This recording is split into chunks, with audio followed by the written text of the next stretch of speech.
എന്താണ് മെഡിറ്റേഷൻ? ഇന്ന് വളരെയധികം ആളുകൾ തെറ്റിദ്ധരിപ്പിക്കപ്പെടുന്ന ഒരു മേഖലയാണ് മെഡിറ്റേഷൻ എന്നുള്ളത്. ഇപ്പം മെഡിറ്റേഷൻ ചെയ്യിക്കുന്ന ഒരുപാട് യൂട്യൂബ് ചാനലുകളുണ്ട്, ഒരുപാട് യൂട്യൂബ് ഗുരുക്കന്മാരുണ്ട്, അല്ലെങ്കിൽ തന്നെ ഒരുപാട് സെൻറ്ററുകളൊക്കെ ഉണ്ട്.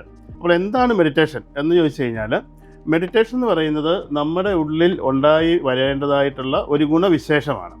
അതൊരിക്കലും ഒരു പ്രാക്ടീസ് മാത്രമല്ല, പലരും ഒരു പ്രാക്ടീസിനെയാണ്, ഔട്ടറിലുള്ള ഒരു പ്രാക്ടീസിനെയാണ് നമ്മൾ മെഡിറ്റേഷനായിട്ട് കാണുന്നത്. ഉദാഹരണം പറഞ്ഞു കഴിഞ്ഞാൽ, മെഡിറ്റേഷനിലേക്ക് ഒരാളെ കൊണ്ടുപോകാമെന്ന് പറഞ്ഞു കഴിഞ്ഞാൽ അവരെ വിളിച്ചിരുത്തി നമ്മളൊരു പ്രത്യേകമായിട്ടുള്ളൊരു ആസനമൊക്കെ പറഞ്ഞു കൊടുത്ത് അവിടെ അവരെ ശ്വാസത്തിൽ ശ്രദ്ധിച്ചുകൊണ്ടോ, അല്ലെങ്കിൽ ഒരു പ്രത്യേക ബിന്ദുവിൽ ശ്രദ്ധിച്ചുകൊണ്ടോ, അല്ലെങ്കിൽ ഏതെങ്കിലും ഒരു മാർഗത്തിൽ ശ്രദ്ധിച്ചുകൊണ്ടോ, അല്ലെങ്കിൽ ഒരു പ്രാർത്ഥനയിൽ ശ്രദ്ധിച്ചുകൊണ്ടോ ഒക്കെ ആണ് ഈ മെഡിറ്റേഷനിലേക്ക് ആളുകൾ പോകാനായിട്ട് ശ്രമിക്കുന്നത്. പക്ഷേങ്കിൽ ഇതെല്ലാം അതിൻ്റെ ഒരു മാർഗം മാത്രമാണ്, അല്ലാതെ അതൊന്നും മെഡിറ്റേഷൻ അല്ല. അവിടെയാണ് ആളുകൾക്ക് തെറ്റിപ്പോകുന്ന കാര്യം എന്ന് പറയുന്നത്. എല്ലാവരും വിചാരിക്കുന്നത് ഇതാണ് മെഡിറ്റേഷൻ. ഞാനിങ്ങനെ ഇരുന്നു, ഒരു മന്ത്രത്തെ ചാൻറ്റ് ചെയ്തു, അതിനുശേഷം സൈലൻ്റായിട്ട് ഇങ്ങനെ ഇരിക്കുന്നു, അല്ലെങ്കിൽ ഞാൻ എവിടെയെങ്കിലും എൻ്റെ ശ്വാസം ശ്രദ്ധിച്ചിരിക്കുന്നു, അല്ലെങ്കിൽ എൻ്റെ ചിന്തകൾ ശ്രദ്ധിച്ചിരിക്കുന്നു. അങ്ങനെ ഇരിക്കുമ്പം അതാണ് മെഡിറ്റേഷൻ എന്നാണ് ശരിക്കും കരുതുന്നത്. ആൾക്കാർ വിചാരിക്കുന്നത് അതിലേക്കുള്ള യാത്രേനെയാണ് ഈ മെഡിറ്റേഷനായിട്ട് കാണുന്നത്. അതെ. അപ്പോൾ അതിനകത്തൊരു പ്രശ്നം എന്താണെന്ന് വെച്ചാൽ, അങ്ങനെ ആ യാത്രയിൽ ഫോക്കസ് ചെയ്യുമ്പോൾ ഒരിക്കലും മെഡിറ്റേഷൻ സംഭവിക്കുന്നില്ല.